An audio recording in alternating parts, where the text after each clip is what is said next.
Good morning, good afternoon, good evening. You're listening to the Thai Expat Daily Show. I'm your host Kieran Mack and thanks for tuning in. Don't forget to like this video if you're watching us on YouTube and please do subscribe. We're also available on Apple Podcasts, Spotify, Amazon Music and a host of other podcast players. Now that that's all done, let's jump into today's show.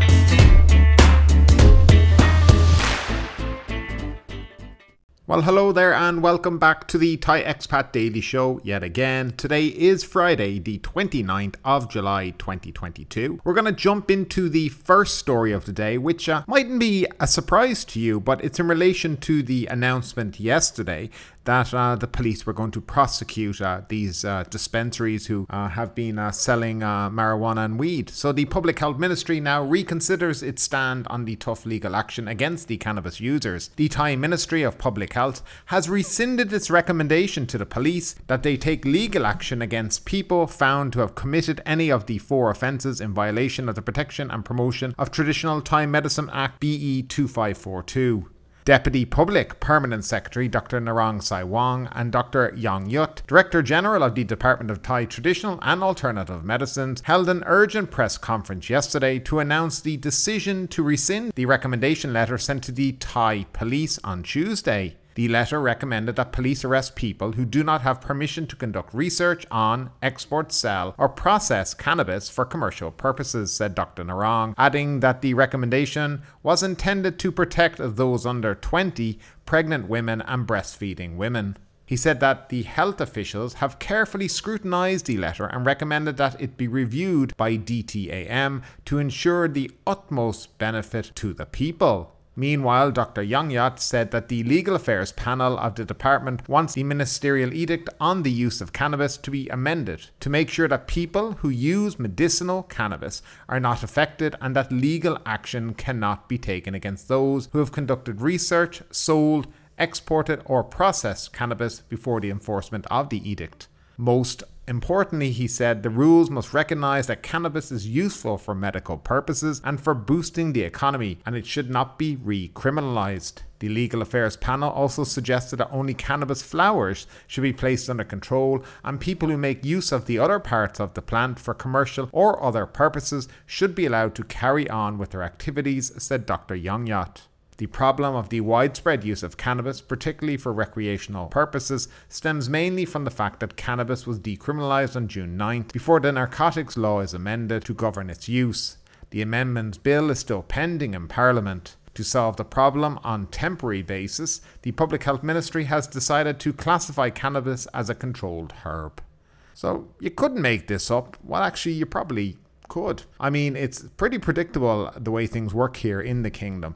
One day you get a notice that's sent out to everyone, and of course I'm sure the Thai police are completely baffled by this whole kind of tobacco, but that's exactly how it does. The letter's sent out one day and the next day they say no, let's not send that out, we're going to take it back. Obviously some big wig got involved and that's probably what exactly happened, and a few too many feathers were ruffled, and yes, we're back to the status quo yet again. But as a lot of you guys who listen to this show know, this is the par for the course here in Thailand.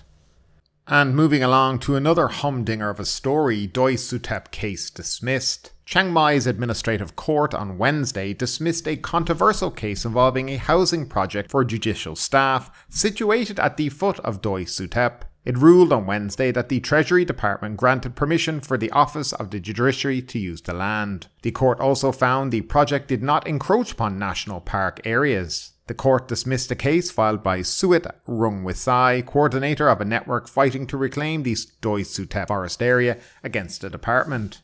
It called for the demolition of the housing project, which was intended for staff of the Administrative Office of Appeals Region 5 in the province. The complex features scores of houses and residential buildings spread over 147 rai and had a budget of more than 1 billion baht. It is located at the foot of Doi Suthep Mountain in Tambon Don Kiao, Mei-rim district in Chiang Mai. The court's judgment said the land plot is not part of Doi Suthep Hui National Park. Moreover, according to the Ministry of Science, Technology and Environment Act, now the Ministry of Natural Resources and Environment, the land is classified in watershed categories 2, 3 and 4. That exempts it from the need for an environmental impact assessment reports before any construction. The Treasury Department also granted permission for the Court of Justice to construct a residential complex which had proceeded according to the law. So basically the administrative court were presiding over a case that involved the houses that their staff and possibly them live in. That's a very, very, very bizarre situation. And of course, with no real surprise, the court decided that the houses can stay and that, yes, it's not impeding on national forest land. I don't know what to make of that, but sometimes these stories in Thailand do and are quite amazing. You know, when you really think about them and understand what exactly is going on. But yes, I think this poor guy who filed the case, although he's probably right to bring the case, he probably realized he was fighting an uphill battle because, I mean, they're hardly going to rule against themselves now, are they? And moving along, after cannabis, the government takes steps towards allowing casinos to operate. After decriminalising cannabis, the government is now considering casinos to attract foreign money and lure more tourists to galvanise the pandemic-hit economy. A panel of lawmakers submitted a report on Wednesday to Parliament, recommending the government issue a decree allowing entertainment complexes that include legal casinos to be built in key cities across the country. The proposal comes as Thailand seeks to revive the all-important tourism industry, a key to rebooting the economy. The blueprint, if adopted, could help the country generate billions of dollars from foreign investors, travellers and Thai gamblers, who would otherwise spend gaming money in neighbouring countries according to the panel. We're focused on attracting foreigners to step up tourism and draw more money out of their pockets, said Phuket Chiang Mai, a lawmaker from the Pheu Thai Party, who is a vice chairman of the panel. This will also stem the outflow of money from Thai gamblers and help the government collect hefty taxes for our economy security. The proposal for casinos comes amid the country's broader move towards a more liberal legal landscape.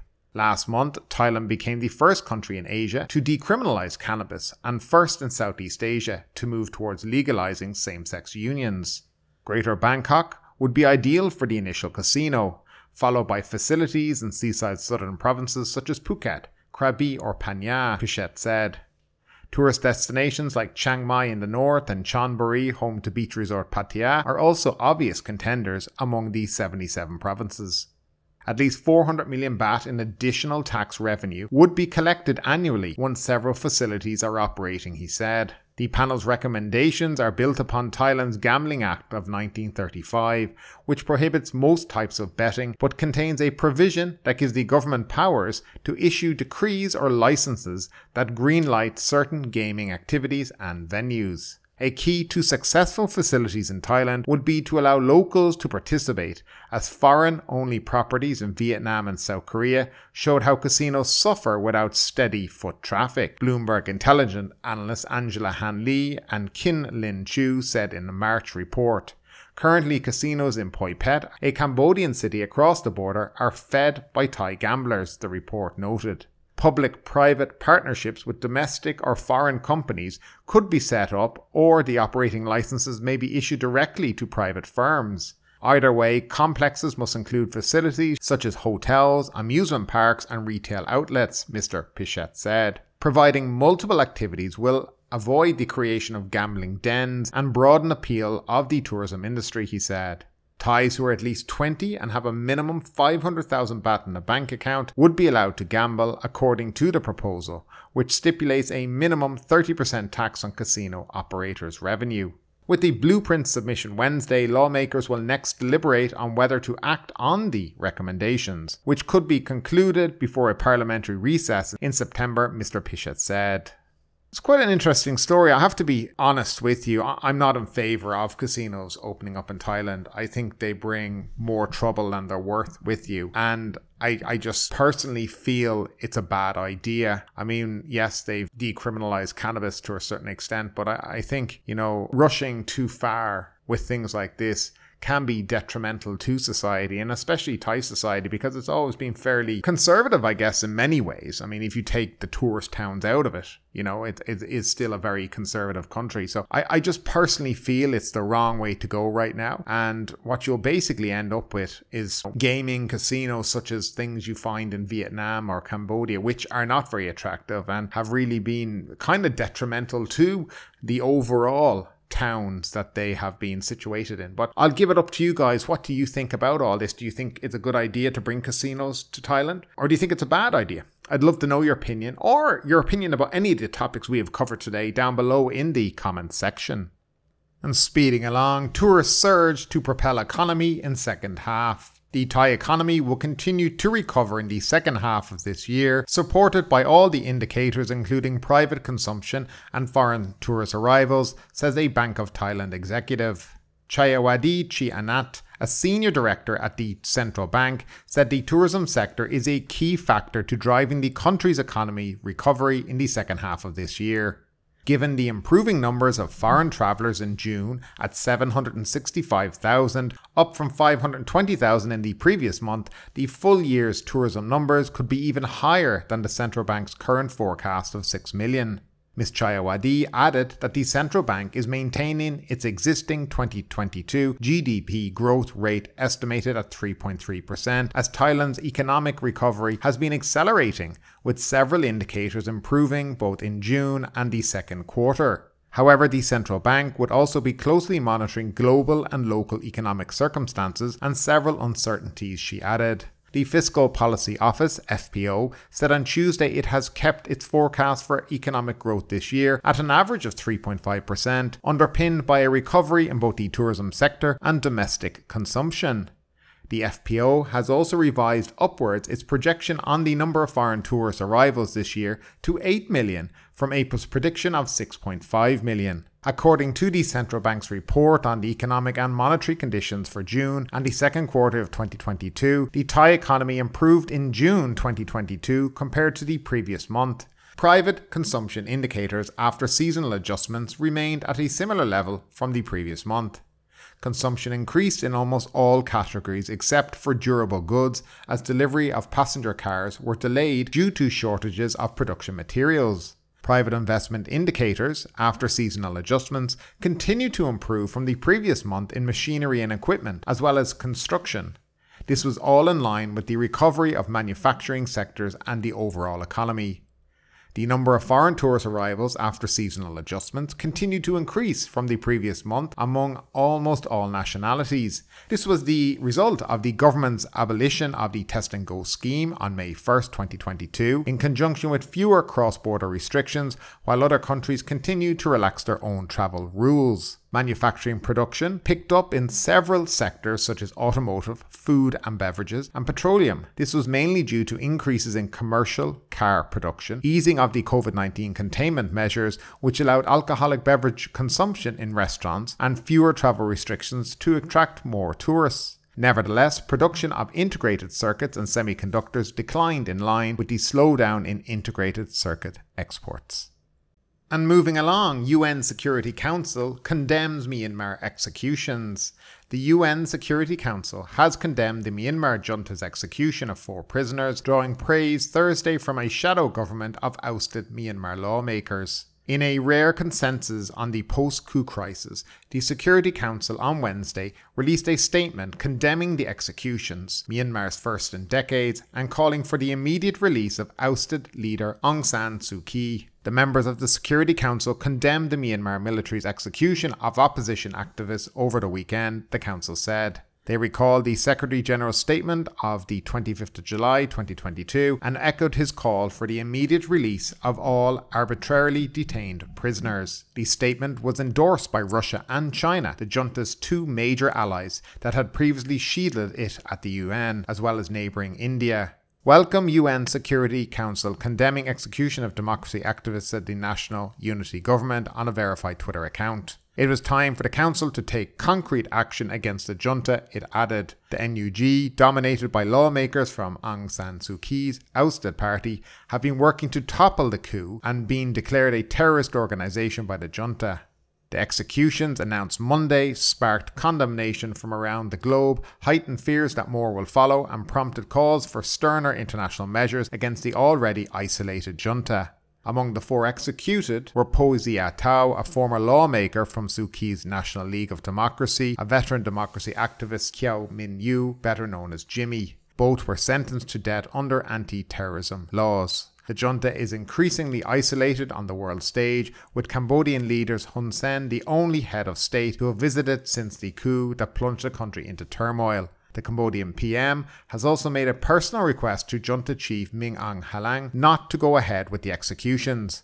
Myanmar's junta has lashed out against international condemnation of its use of capital punishment, saying the 4 executed prisoners deserve many death sentences. And I think that last statement pretty much tells you the kind of assholes that are running, Myanmar at the moment. And I don't mean to use language like asshole or whatnot, but these guys at this moment, I hope, will face justice in the future. Because this kind of situation, this kind of behavior, this kind of disregard for human life cannot continue, and it must be stopped. And it's up to countries around the world, and in particular the ASEAN countries in Southeast Asia, to take action against these guys.